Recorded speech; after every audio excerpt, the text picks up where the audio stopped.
कैसे भक्तों, आप सभी भक्तों को माँ कामाख्या ज्योतिष यूट्यूब चैनल की ओर से ढेर सारी शुभकामनाएं, बहुत बहुत बधाइयाँ। जैसा कि आपको मालूम है कि छठ पर्व जो है बिहार ही नहीं तमाम भारत के अंदर जो है ये जो है त्योहार को बहुत ही धूमधाम से मनाया जाता है। लेकिन खास करके ये बिहार के लोग, बिहार की माता बहनें भाइयों जहाँ भी है, जिस देश में भी है, वह बहुत ही धूमधाम से छठ पर्व का जो है सूर्य आराधना करता है। और बिहारी में एक खूबी है कि जहाँ भी जाता है, जिस क्षेत्र में भी जाता है, वह अपनी सभ्यता, सांस्कृतिक अपनी मर्यादा को रखते हुए बहुत धूमधाम से त्योहार को मनाता है। खास करके छठ जो है बहुत ही धूमधाम से मनाता है। साथियों, अब आइए पहला पहलू पे, मैं छठ क्यों करूं, छठ से क्या फायदा है, छठ करने से हमें मिलता क्या है। इतनी मशक्कत के बाद, जबकि 3 रोज तक पानी नहीं पीता है, भूखा जो है 2-2 घंटे ठंडा पानी में रहना पड़ता है, हाथ में नारियल लेके रहना पड़ता है, सूर्य को आराधना में बहुत ही कठिन परिश्रम करना पड़ता है, तो आखिर मैं क्यों करूं, मुझे क्या मिलता है इससे, इस छठ से क्या होगा, और इस छठ को किसने किया था, ये सभी मैं विस्तृत जानकारी विस्तार पूर्वक आपको बता रहा हूं। मित्रों, पहले मैं फायदा आपको गिना दूं। छठ पर्व जो है, जो सूर्य आराधना है, वह बहुत ही महत्वपूर्ण है। जो मन से निश्चित होकर विश्वास करके अपने आत्मा से छठ का पर्व करता है, त्योहार करता है, उसका सब मनोकामना पूर्ण होता है। जो बांझन है उसको पुत्र मिलता है, जो गरीब है उसको धन मिलता है, जो कमजोर है उसको ताकत मिलता है, जो कोढ़ है जिसके शरीर में उसका कोढ़ ठीक हो जाता है। इतनी बड़ी सच्चाई किसी भी पर्व में नहीं है। अन्य कई कार्य पूर्ण होते हैं लोगों का छठ व्रत करने से। अब चलिए छठ व्रत की परहेज में बताऊं।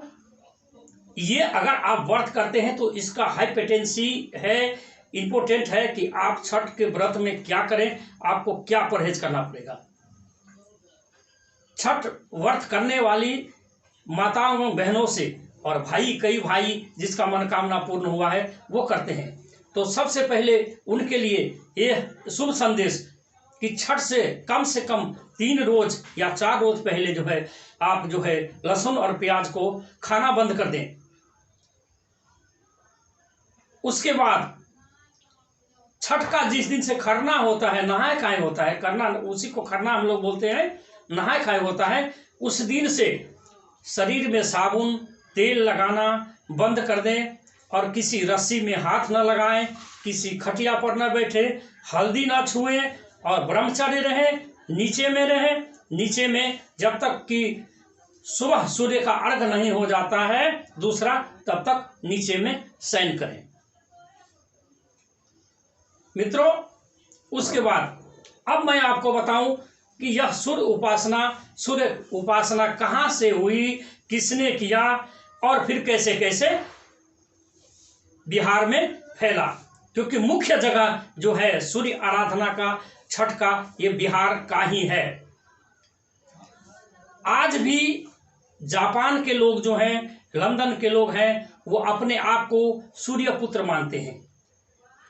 वहां बहुत ही काफी भील जाति के लोग आज भी रहते हैं, जो किसी समय में वह बिहार के मगध में वास करता था। मगध कौन सा है मित्रों? मगध हम बोलते हैं गया, पलामू, रोहतास, नालंदा, गिरिडीह, इस साइड जो है ये मगध कहलाता है। इस मगध में वह वास करता था और वही जापान से वो लोग सूर्य आराधना करता था। जब अपना यहाँ वास करने लगा मगध में, बिहार में, पहले मगध कहता था, बिहार नहीं था, तो उन्होंने सूर्य का उपासना किया।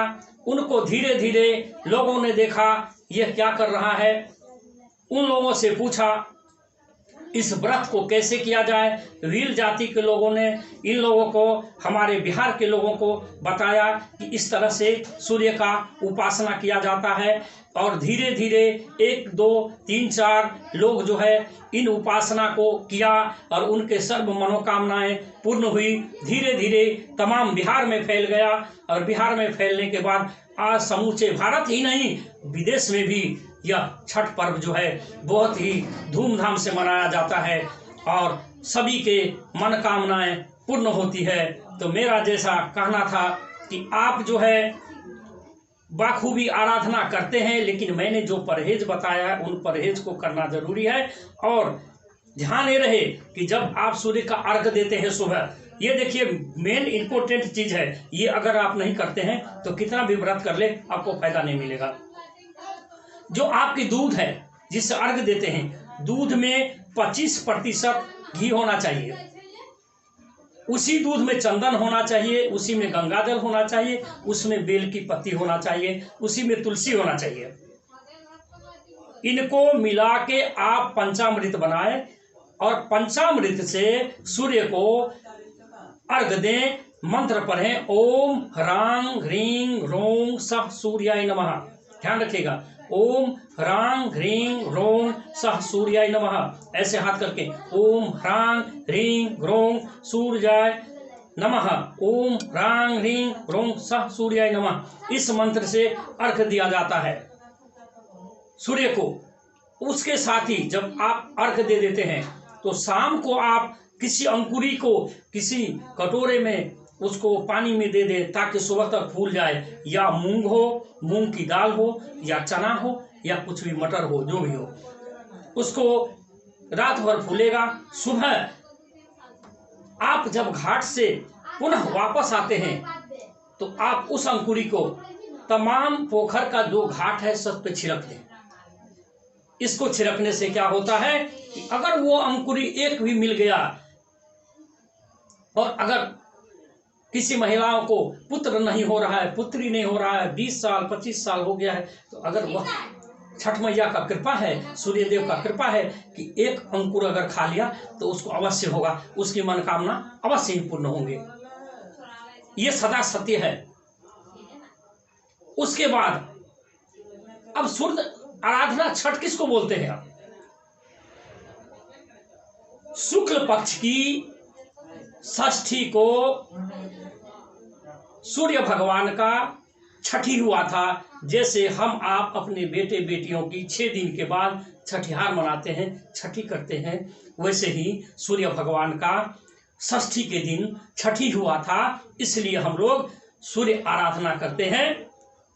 सूर्य को इतनी हाथ जोड़ते हैं, जल देते हैं, पानी में खड़ा होते हैं, अर्घ देते हैं, जिससे सूर्य हमारी सभी मनोकामनाओं को पूर्ण करते हैं। और एक बात मैं आपको बता दूं, ज्योतिष पुराण में लिखा हुआ है, हम लोग ज्योतिष है, कि अगर सूर्य की रेखाएं जिसके हाथ में मजबूत है वही बड़ा बड़ा नौकरी पाता है, वही मंत्री बनता है, वही संतरी बनता है, उन्हीं की समाज में मान सम्मान होती है। अगर हस्त रेखा में सूर्य की रेखा कमजोर है तो इंसान कभी भी आगे नहीं बढ़ सकता और उनकी समाज में भले ही धन हो लेकिन मान सम्मान नहीं होगा। इसके साथ ही मैं अपनी वाणी को विराम देता हूँ। जय मां कामाख्या, जय मां भवानी।